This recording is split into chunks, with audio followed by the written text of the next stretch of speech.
আমারে ফাঁসাইছে। ওর ফাঁসায় আমারে বিয়ে করছে। কিন্তু আমি ওরে ফাঁসাইনি। এটা আপনি আমারে যে কিভাবে জায়গায় বুঝলেন? মানে নিয়া বলবো সব জায়গায় আমার একই প্রশ্ন। কি লিগা? ও আমারে বোন কইয়া নিছিল। আমার ছোট বোনের মতো দেখবো আমারে বাহিরে পাঠাইবো। এই জায়গায় নিয়ে আমার সাথে খারাপ অত্যাচার করে। বিয়েও করে। মানুষ গেলে গা আমারে মারতো। আমার শোয়া এই জায়গায় পাড়া দিত। কোথায় পাড়া দিত? এই জায়গায় পাড়া দিত একটা। গোলায়? ও এত মানে তো খারাপ। ঝাড়ু দিয়ে পিটাইতো। আর কোথায়, কোথায় মারতো? লাত্তি দিত। অনেক এটা মারার কোনি কি বলবো? মানে নির্দিষ্ট কোনো স্থানে মারতো কিনা?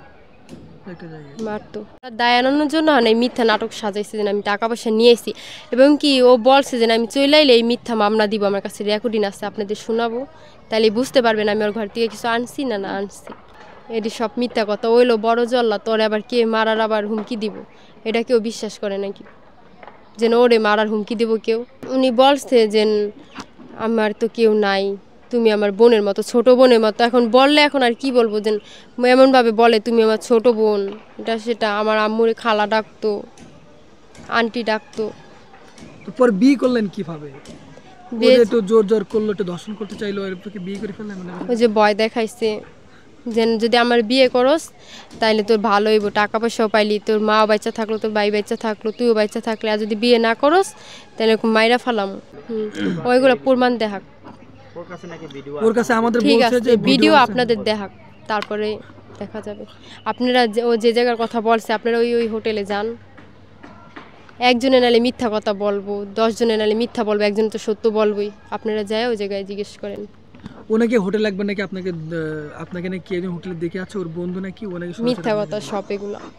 ওর কাছে বাঁচার নাকি জন্য তো কত কিছুই বলবো। ও তো জল্লাদি থাইকে রয়েছে। আপনারা তো আপনাদের সাথে তো ওরকম ব্যবহার করে না, আপনারা বুঝবেন কিভাবে? আসল রূপটা তো আমার সাথে দেখাইছে, আমি বুঝি, আমি চিনি যে ওকে এরকম। আসল রূপটা কিরকম? জল্লাদি আসছে, কোনো ভালো হয় নাই ও। মানে কেমন অত্যাচার করছে যে আপনি ওর প্রতি এতটা ইয়ে হয়ে গেছেন? মানে কি একটু আমাদের বলেন তো দেখি। মানে মারতো যে, মানুষের সামনে বলতো যে তুমি যদি যাইতে চাও তাহলে তুমি যাইতে পারো, কোনো সমস্যা নেই, তোমার আমি আউগায় দিয়ে আসবো। হ্যাঁ, যখন মানুষজন চলে যেত তখন আমার হুমকি দিত, মানে আমার 14 গোষ্ঠী পুলিশ দা ধরাইবো, তারপর মানে জেলের ভাত খাইবো। ও আমার সারা জীবন জেলে পইচ্চা থাকা লাগবো। ও যখন কইব ছাড়তে তখন ছাড়বো, এছাড়া আমার ছাড়বো না। হ্যাঁ, আমি তখন বলছি যে না, আমার 14 গোষ্ঠী তো আপনার কাছে বিয়ে বসে নাই, বিয়ে বসলে আমি বসছিলাম, কিন্তু আপনি আমার 14 গোষ্ঠীর কীভাবে পুলিশে দিবেন, জেল খাটাইবেন? এ কথা বলতো, মানুষের সামনে বলতো তুমি যাও গা, কিচ্ছু বলবো না।